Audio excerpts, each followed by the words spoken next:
Okey, sebagai sebuah negara, okey, sebuah negara Malaysia satu hal, dan sebagai sebuah negara merdeka satu hal.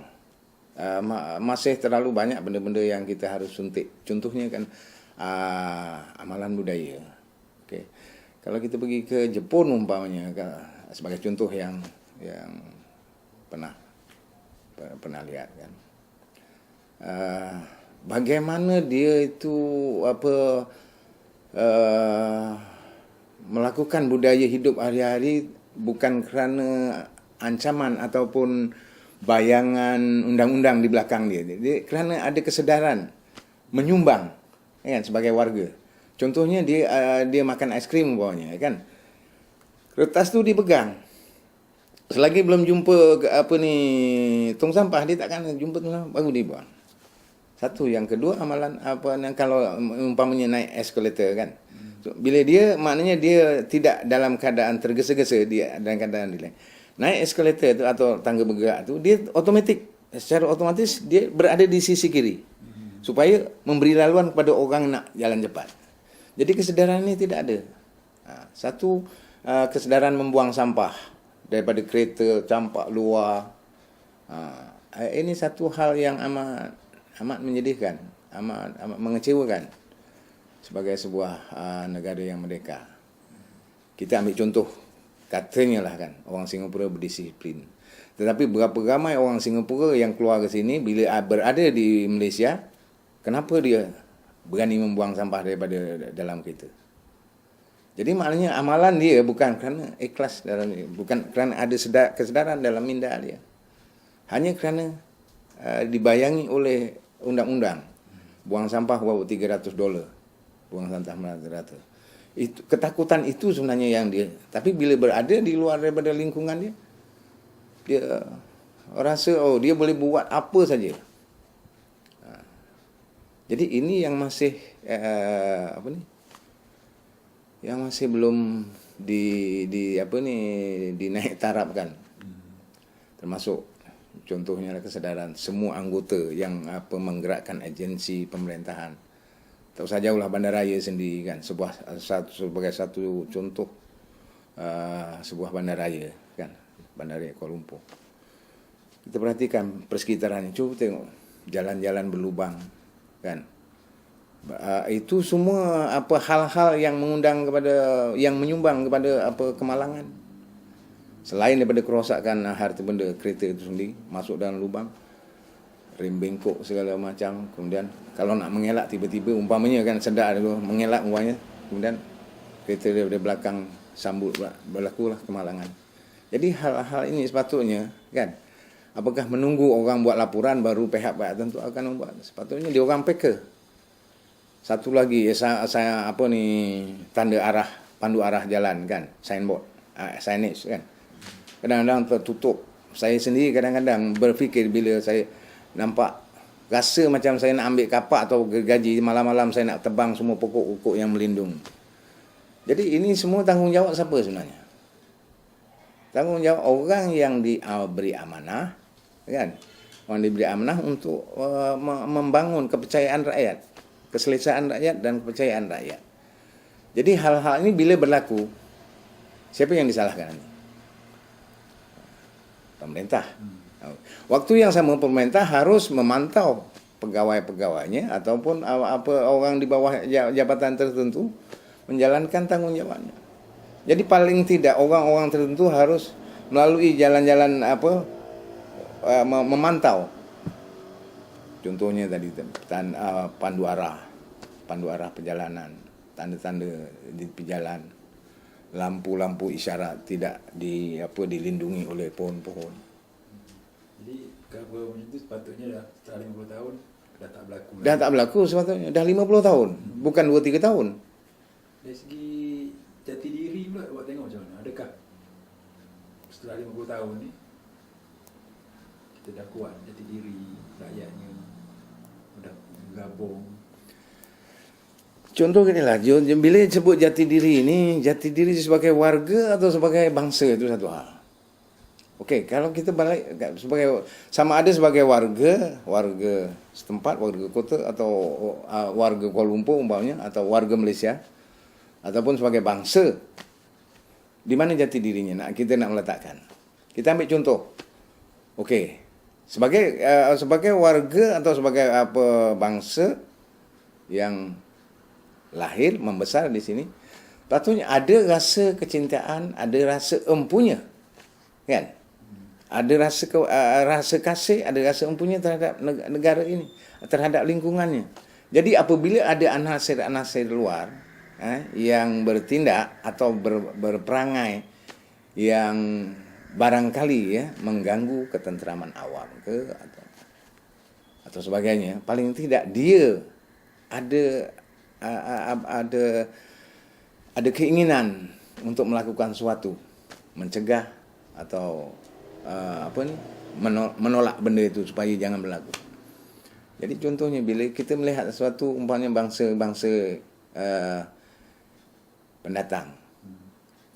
Contoh paling mudah lah, kita akhir-akhir ini kita banyak dengar berita atau tersebar selalu dilaporkan orang-orang daripada negara Afrika membuat macam-macam lah, kan terlibat dengan wang duit hitam, black money kan. Kemudian waktunya banyak benda. Tapi warga setempat tidak pernah bersatu untuk menghindari benda ni macam mana, untuk menghalang benda ni macam mana. Waktunya sama, dia buat kecoh di sebuah plat. Baru hari ni baca kan di surat khabar di Port Klang itu, di Port Klang satu hal, di Klang satu hal, di wilayah-wilayah di daerah-daerah lain. Jadi kenapa warga setempat itu tidak ada satu kesatuan untuk menghindari benda ini supaya jangan berlaku, paling tidak memberi amaran. Kalau berlaku sesuatu, maknanya kita warga setempat itu akan membuat tindakan. Ini tidak berlaku. Jadi masing-masing melepaskan. Itu sebab makanya jenayah berleluasa. Contoh ragut ke apa ke. Sebab tidak ada kesatuan penduduk lemah. Kalau kita pergi Indonesia umpamanya sebagai contoh, dia ada satu pos disebut dalam, kalau di lorong-lorong dia ada pos kamling wilayah keamanan masyarakat atau keamanan daripada maling. So dia kalau dulu rukun tetangga kan, diwujudkan rukun tetangga bergilir. Jadi paling tidak, walaupun tidak 100%, paling tidak dia boleh mengurangkan jenayah itu berlaku. Jadi balik tadi kepada soal jati diri, kesedaran dia sebagai warga, sebagai bangsa,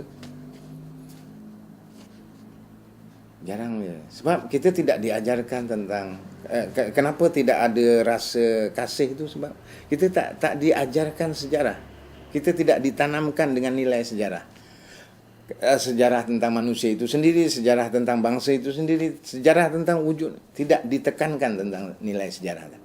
Maka dia rasa dia apa ada masalah, tak ada masalah. Kalau orang berlaku itu nasib dia lah. Kalau kita cerita pasal rasa kasih pada bangsa, kita tengok sekarang contohnya di Kuala Lumpur, nama bangunan banyak dia ambil nama dalam bahasa orang lain. Kalau kita pergi bangsa tu, kedai roti je nama sampai susah nak sebut.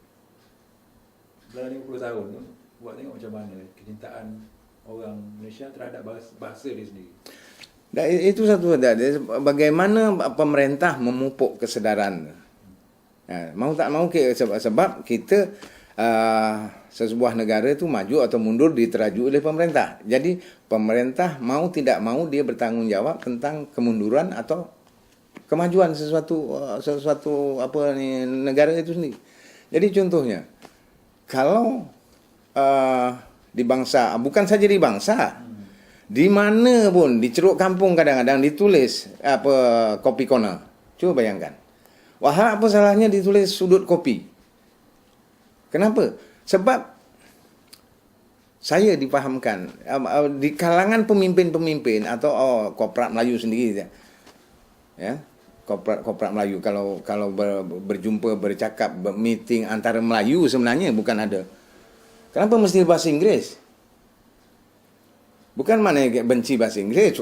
Bagus, belajarlah bahasa berapa banyak sekalipun. Tapi mendaulatkan bahasa sendiri itu yang amat penting. Kan? Contoh, Korea. Dia peduli apa dia nak.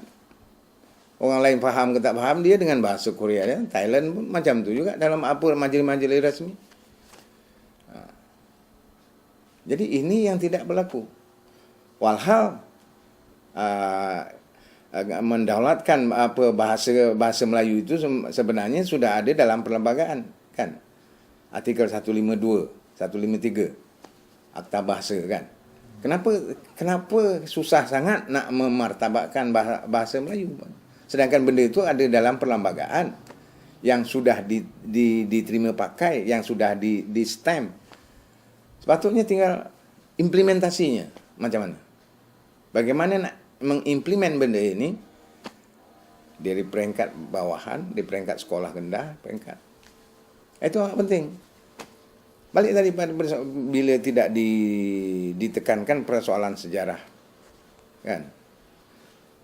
Sejarah bangsa itu, sejarah kemerdekaan itu sendiri, dan sejarah perlembagaan itu sendiri, maka tak ada. Adakah awak setuju kalau dikatakan bahawa setelah 50 tahun pembentukan Malaysia, orang Malaysia mengalami krisis identiti? Betul? Sangat benar. Jadi puncanya itu tadi, kan. Dia masalahnya tadi dari peringkat awal lagi. Dari peringkat awal. Daripada 60-an dulu, tahun-tahun awal 50-an 60-an. Orang bila bercakap Inggeris itu satu kebanggaan. Ada orang boleh bercakap Inggeris satu kebanggaan. Dan benda ini sebenarnya sudah mulai menular di Indonesia. Satu ketika Indonesia cukup kuat tentang, tapi paling tidak dia dah cukup kuat bahasanya, kan. Dan dia sekarang mulai menular. Saya pernah di Borobudur, waktu di Borobudur berjalan, ada orang satu rombongan, dia tahu saya daripada Malaysia, dia tanya, "Are you from Malaysia?" Saya kata, saya orang Melayu. Saya jawab gitu tu. Saya tak cakap yes I'm from Malaysia, tak ada. Saya cakap saya orang Melayu. Terus senyap dia. Barangkali dia faham maksud saya, kan. Jadi itu masalahnya tadi. Tadi satu krisis identiti, kemudian yang kedua merasa tidak, ini penyakit sebenarnya, kan. Merasa tidak intelek atau tidak terpelajar kalau tidak menggunakan bahasa Inggeris. Itu sih. Jadi apa yang perlu dibuatkan? Mengatasi penyakit. Mengatasi penyakit sebenarnya secara pribadi saya dah buat sesuatu. Paling tidak saya menghasilkan buku Melayu hilang di dunia, kan, supaya orang Melayu menoleh balik kenapa yang saya maksudkan Melayu hilang di dunia, apanya yang hilang. Sebenarnya itu tadi, identitinya yang hilang. Semangat Melayunya, bukan Melayu itu, bila Melayu itu mesti menolak bangsa asing, tidak. Sebab bila sebut Melayu, kena fikir, kan, dari segi kehalusan budi pekertinya, budi bahasanya, sopan santunnya, kias ibaratnya, kemudian ramah tamahnya. Jadi ini semua yang tergabung dalam Melayu. Jadi bila benda ini tak ada, kan, apa nilai Melayu sebenarnya? Adakah pada pakaian? Pakai Melayu dah betul dah. Tapi dendam, kesumat, iri hati, kan, dengki, dan benda ini sepatutnya tidak berlaku. Sebab Melayu itu tadi, ramah tamah, ikhlas, jujur, dan ini mendekati kepada persoalan agama itu sendiri. Sebab itu dulu orang menyebut Melayu, menulis Melayu itu dalam tulisan Jawi. Tulisan Melayu sebenarnya. Tapi sekarang dah disebut sebagai Jawi, sebenarnya tulisan Melayu. Kan? Mim, lam, alif, ya, waw. Jadi itu nah berangkumi semua. Itu persoalan jati dirinya, segala macam. Jadi paling tidak saya secara pribadi itu saya sudah buat sesuatu, tapi soalnya sebagai orang yang menggerakkan wawasan dan gagasan ke arah sebuah negara maju, kan, sebagai pemerintah, apa yang nak ditekankan? Kemajuan itu dalam bentuk macam mana? Adakah bentuk fizikal, bangunan tinggi, Sedangkan semangatnya kan, nilai-nilai murni, nilai-nilai jati diri manusiawinya hancur. Mana yang lebih? Itu balik tadi. Bangunan tinggi-tinggi, tapi cuba jalan di belakang. Tak usah jauh, KLCC. Kan? Lalu di tepi itu, pesisir itu macam mana? Lubang macam mana? Di jalan persekitaran Kuala Lumpur, kan? Megah. Tapi macam mana? Jangan sebut soal jam atau apa sesak apa segala macam. Tapi soal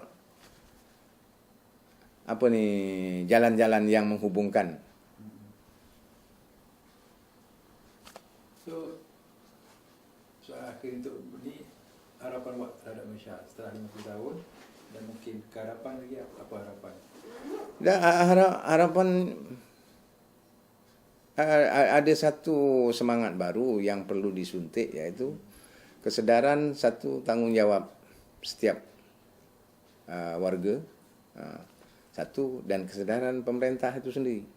Dia mesti ada dua elemen, daripada pihak yang memerintah dan pihak yang mendukung pemerintahan. Mesti sama-sama. Kalau ada pemerintah sendiri, kononnya lah ya, berjimat, tapi orang-orang yang menyarankan berjimat cermat tadi, adakah betul dia melakukan hal-hal itu? Oh, mendaulatkan bahasa Melayu umpamanya. Adakah orang-orang itu yang di atas mendaulatkan bahasanya, rasa bangga bila berbahasa Melayu? Itu amat penting. Jadi kalau dia hanya menyuarakan mendaulatkan bahasa Melayu, mengangkat martabat budaya Melayu, tapi dia tidak ada amalan, itu sebenarnya tergolong orang-orang yang munafik.